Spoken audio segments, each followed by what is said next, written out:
In the winter of 1881, a young monk walked into a small hut on a forgotten mountain and closed the door. He did not come out for 90 days. Outside, the snow settled into the frame until the world became a white, motionless void. Most of us spend our lives engineering ways to avoid a room this quiet.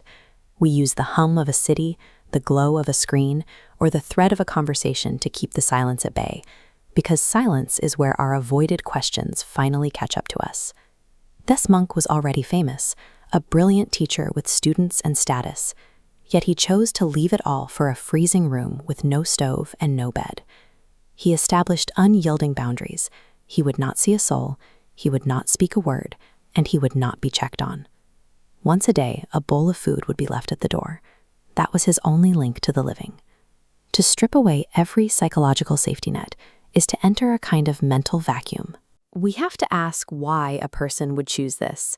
What clarity could be so valuable that it's worth the risk of total isolation? For the first few weeks, the only thing that changed was the light.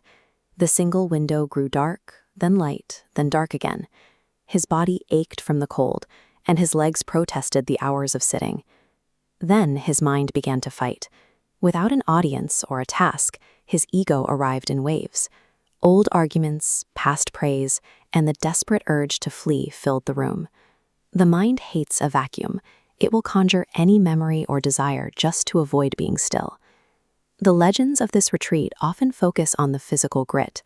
Stories describe him keeping a sharp awl nearby to stab his thigh if he grew sleepy, or a blade beneath his chin to keep his head from nodding. Whether these tools were actually used is less important than what they represent. Obsessing over the physical pain misses the internal logic of the room. He wasn't trying to punish himself. He was trying to prevent the mind from taking its usual exits. By removing the possibility of comfort or validation, he forced a confrontation that most of us spend a lifetime avoiding. He trapped himself with his own mind until it had nowhere left to run. This is what he called the iron wall. It wasn't built of stone or wood. It was a wall of refusal, a refusal to leave, a refusal to be distracted, and a refusal to be comforted. Our attention usually functions like these arrows, constantly darting outward towards some new distraction. The iron wall functions by blocking those exits. When the mind tries to escape into a memory or a digital itch, it hits the perimeter and is forced back towards the center. He reached a stage where he could no longer afford the luxury of being distracted. By tightening this perimeter, he forced all his mental energy into a single point of concentrated focus, increasing the pressure until something had to give. The target of that focus was a strange image, an ox with no nostrils. In rural life, an ox is led by a ring through its nose. It goes wherever it is pulled. But an ox with no nostrils cannot be led. It has no opening through which an outside force can direct it. He was using the room to become that ox. By systematically removing every nose ring, every habit of looking for external signals, he forced his mind to stop reacting to the world and start seeing itself. Presence wasn't a feeling he waited for. It was the inevitable result of having no other place to go. In 2026, in an apartment in Seoul, a woman named Jieun puts her phone in a drawer and closes it. It is the same motion as the monk closing the hut door. A mountain hut provides 90 days of silence.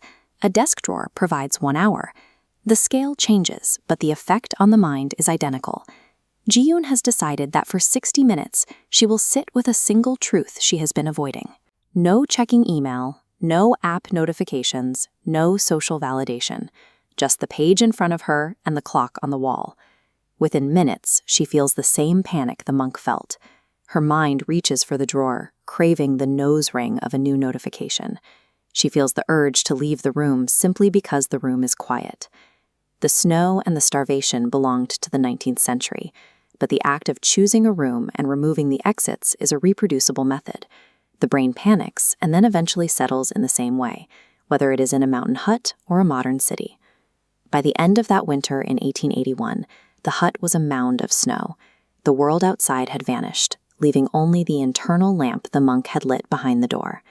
That same lamp is lit whenever a person decides that their own attention is worth more than the noise of the world. It is the result of a mind that can no longer be led. we are each responsible for our own attention. What truth would you finally see if you were willing to close one small door for just 1 hour today?